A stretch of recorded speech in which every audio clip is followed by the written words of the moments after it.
Here in front of us today is a 2013 Chevy Tahoe equipped with a 5.3 liter and a 6L80 transmission. Today we're going to be doing the front brakes and the wheel hubs on this Tahoe. Whether your Tahoe is equipped with a 4.8, a 3.5, or a 6.2 liter, or a 4-speed or 6-speed transmission, it doesn't matter. This job is going to be exactly the same no matter what you have in there. Don't forget to head on over to zhpgarage.com where you can get some merchandise like what I'm wearing right here. We have merchandise for sale like t-shirts, hats, stickers, work shirts, and other things coming available soon. Let's get the Tahoe pulled into the shop and we're gonna get started.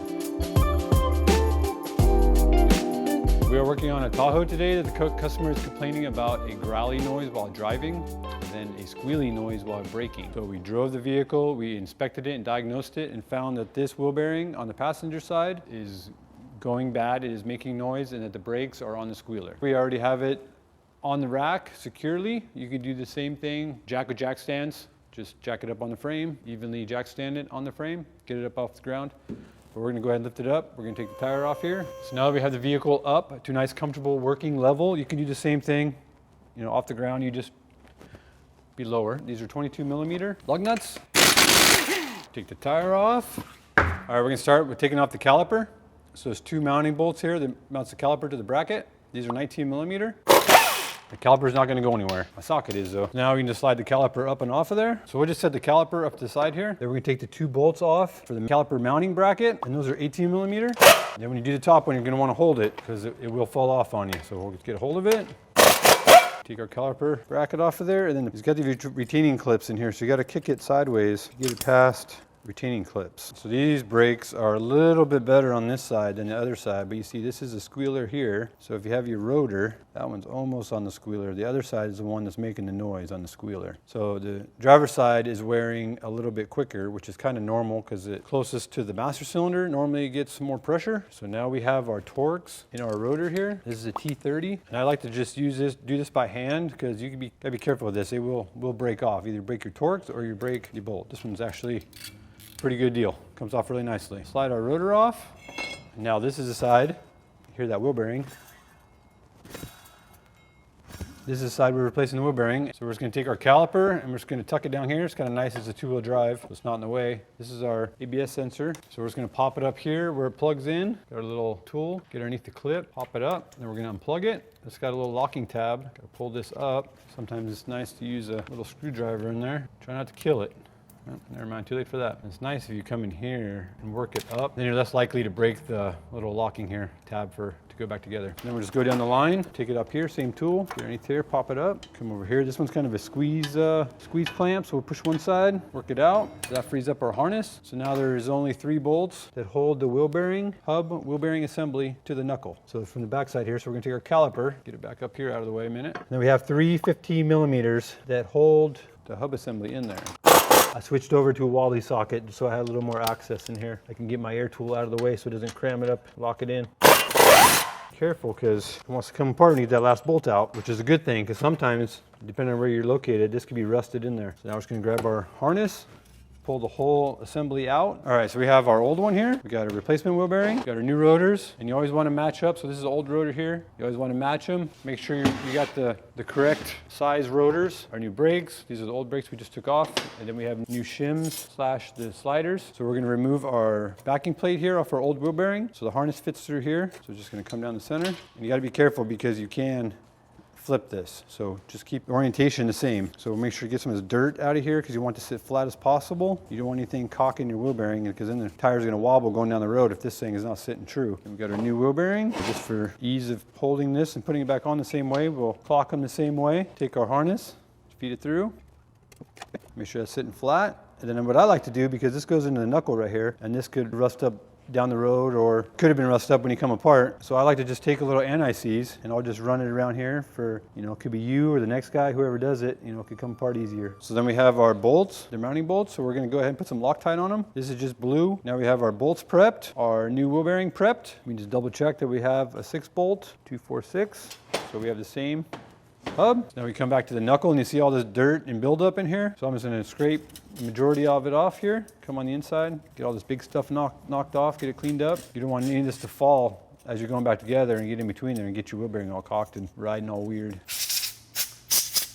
We got our hub, and then we're gonna clock the backing plate because your caliper is going to go here. These two bolts are going to be these two bolts. So just slide it up in there. The backing plate has these little steps in here, so it has a little bit of float to it. So we'll just take our harness, plug it in here to hold it in place. Hold it up there, we'll grab our bolts. So we already put our Loctite on. Start with the top one here because it's gonna keep it from tilting down. Use your body to hold it if need be. Get everything wiggled, lined up. Should be able to thread in there by hand. And then you just wanna get it snugged up, holds everything in place, and you want to still be able to move it. Then get the other two bolts in. All right, so now we have our 3 bolts snugged down. So these are tight. So these are torqued to 133 foot-pounds. So we have a torque wrench here. We're gonna start at 80. I'm gonna do it in 2 steps. So I got it at 80 right now. So we already snugged them down. Actually be 3 steps because we snugged them. So now we're doing our first step to 80. You want to try to do it all in one motion. So this is 80.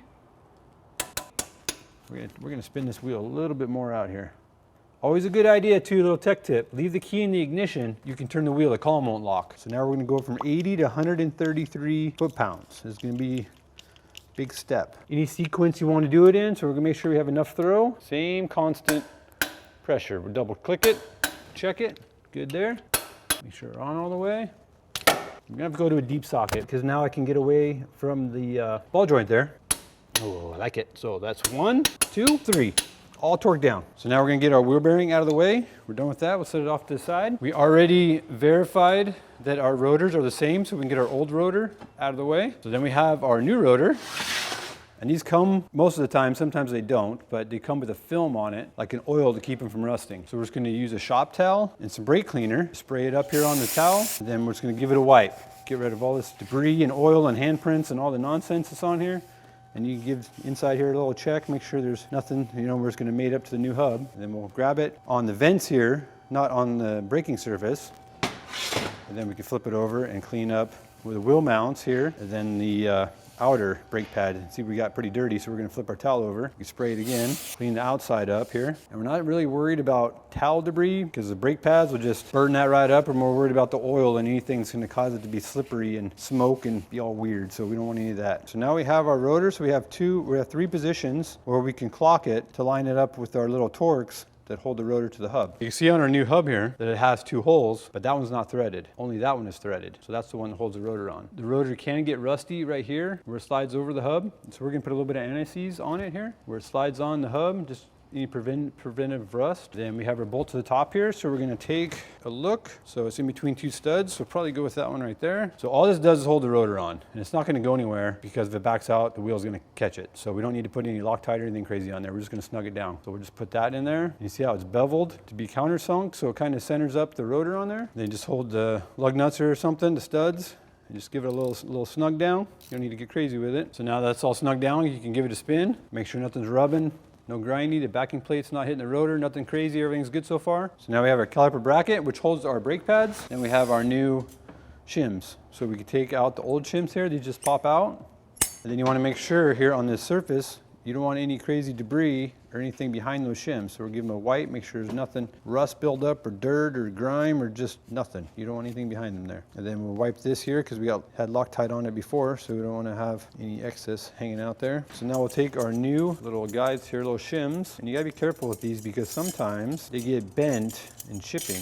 So the little tabs bent over. So these are spring-loaded tab. It's going to hold the pad. It's going to try to push the pad away from the rotor. So to try to create minimal drag on the rotor is what we're trying to do. So this spot guides up in between here. So we're going to come in, try to center it up as much as possible. Then we're just going to push it back on, about like so.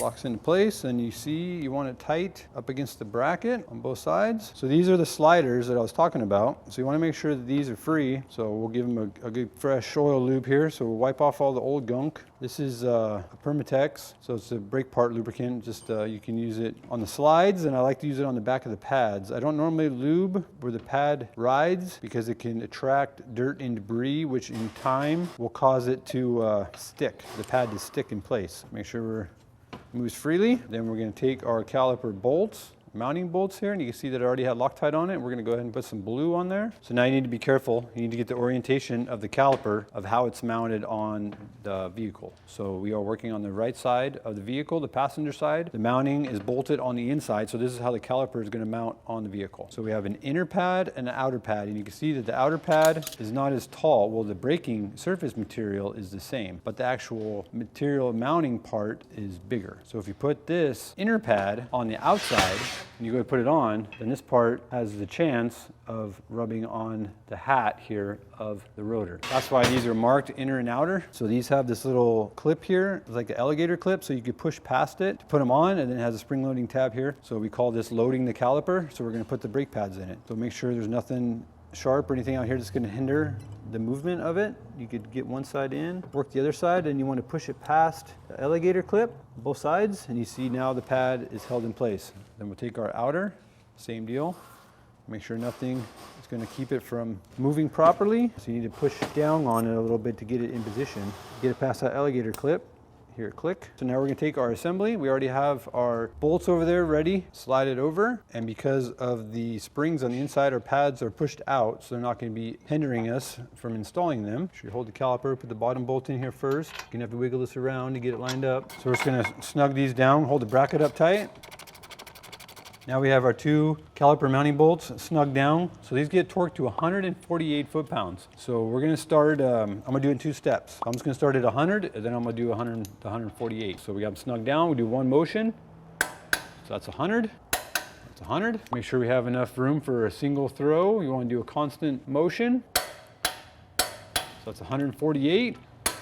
148 foot-pounds. There's numerous ways to do this. So now we have to push in the pistons here. We got dual piston calipers, and we have to push them back in because now we have new brake pads that are thicker. So our pistons are pushed out. Obviously, we're not gonna be able to fit over our new brake pads. So what we're gonna do in this scenario is you wanna make sure, we're gonna set this here, make sure your brake line is not kinked at all. And we're gonna take one of the old pads, which is gonna be the outer pad, and I'm gonna set it in with the brake surface to the piston to give it a little cushion. And then I'm just gonna use a big pair of channel lock pliers, and I'm gonna come on the backside and just make sure that I'm not pushing on anything, so it's all smooth back here. And I'm push both pistons in at the same time. So I'm gonna be in the center of the pistons, and it should be pretty easy effort to put them in and just slowly push them back in. No rush, no cramming. And it's gonna get to a point where you're gonna run out of throw on your pliers. So then we gotta take the pliers off, get another bite, move it up, and you want to slowly push it until it won't go anymore. Get them both bottomed out, just like that. So that's what's nice having a pad on there, because the pad will go to the outside here and it won't let you over cram the piston. So you can see here that this dust boot all the way in, no big deal, and this dust boot is kind of poking out. You don't want to leave it like that because your pad will pinch it. If it got pinched over here behind the pad, then it's going to grab it and it's going to pull it out. So you kind of want to burp it. So you come in here with a screwdriver and just carefully give the air somewhere to go, and then just push it in and get it to go all the way in. And then you want to make sure there's no debris. This thing has a little bit of dirt on here. You want to try to get some of this dirt. So another way to do it, if you didn't have a big pair of channel locks, pliers, is you can use a couple C-clamps. You got to be careful, because if you just push on one, then you can push, the fluid will push the other one out. And it gets to a point, if it comes out too far, then you gotta either rebuild your caliper or replace it. If you're gonna do a 2-piston, you kinda wanna have 2, and you wanna put one in here, push it in the center, you'd wanna hold it in place, so you would adjust this one to a spot where low tension, it's just held in place, and then you would work one piston in, so then you would run this one all the way down, get it to a point where it's all the way in, then you would low tension, hold it in place, and then you'd work the other piston in. That's another option to do it. Or if you know you're gonna change the rotors, because it does kind of damage little things, is you can come in here, come through with a screwdriver, and you can pry on the caliper,